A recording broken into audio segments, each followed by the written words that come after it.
This story starts with a Disney show tune in a gay bar a stone's throw from the U.S. Capitol.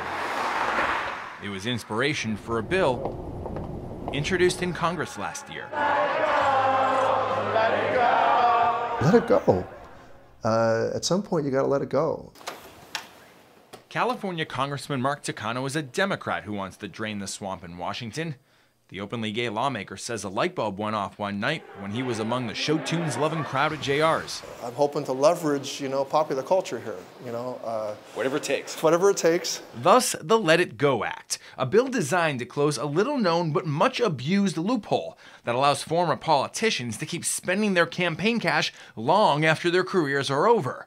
Not on campaigning, but on subsidizing their lifestyle. I think it's a very reasonable thing we're asking former members of Congress to do. We stumbled upon Takano's crusade as we were investigating zombie campaigns, lucrative accounts belonging to former politicians who have long retired but are still spending like they're not, sometimes violating federal laws that prohibit personal benefit from campaign funds.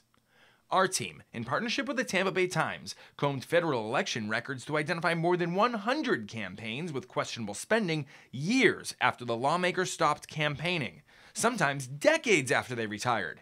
You might recognize some of them: Mark Foley, Joe Kennedy II, Ron Paul, spending funds on things like fancy dinners, travel, and paying family members.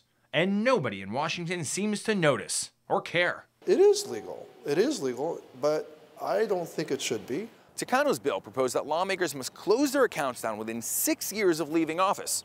That means leftover cash then goes to charity or other political committees. Now, 6 years is 12 times longer than the FEC says should be necessary to close one down, but his bill never even got a hearing. You retired from Senate 3 years ago. Why do you still have a campaign account open? No surprise, former Georgia Senator Saxby Chambliss and the owners of other zombie campaigns we tracked down all over the country weren't in the mood to talk. Get out of here. You spent thousands of dollars on things like hotels and food. How is that campaigning? After you retired. We don't have anything to discuss. While others still spending, candidates had no comment at all because they were dead. We found candidates' campaigns open for years after they died, still spending money. Well, that's that is incredible. And somehow, the FEC still did nothing. Well, I often call the FEC the failure to enforce commission. Meredith McGahey is the executive director at Issue One, a nonpartisan D.C. nonprofit dedicated to getting the money out of politics so Congress can go back to working for the people. She says the abuses run rampant because of both the lack of enforcement and efforts by House and Senate leadership to kill campaign finance reforms. Really what it's going to take is some brave people up on the Hill to step forward and be willing to offend their leadership and spend political capital.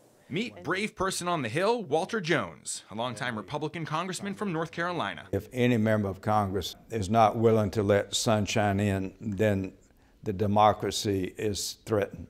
Jones tells us he'll refile a bill that could curb controversial spending after a member dies by allowing him or her to first designate how leftover campaign funds should be dispersed. He may also propose mandating that all leftover cash be sent to other campaigns or charities within 1 year of a member's death. The last time he filed his bill, he was killed by his fellow Republicans in the Senate. Well, no, it's just that nobody seems to care about reform. I made the statement many times publicly back in my district that the only way we're going to get reform is to have a scandal. A scandal like dead candidates spending campaign cash? We have enough of a swamp. We should drain as much of the swamp as we can, and I regard this as a very modest effort. Let your money go to a higher purpose for what you built your career on.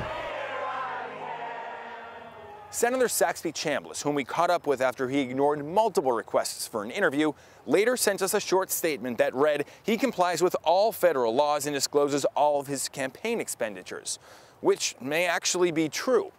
But when federal law allows a retired lawmaker to expense 5 nights in a ritzy resort, critics say it's time to reassess our federal laws. In Washington, Noah Pransky, 10 Investigates.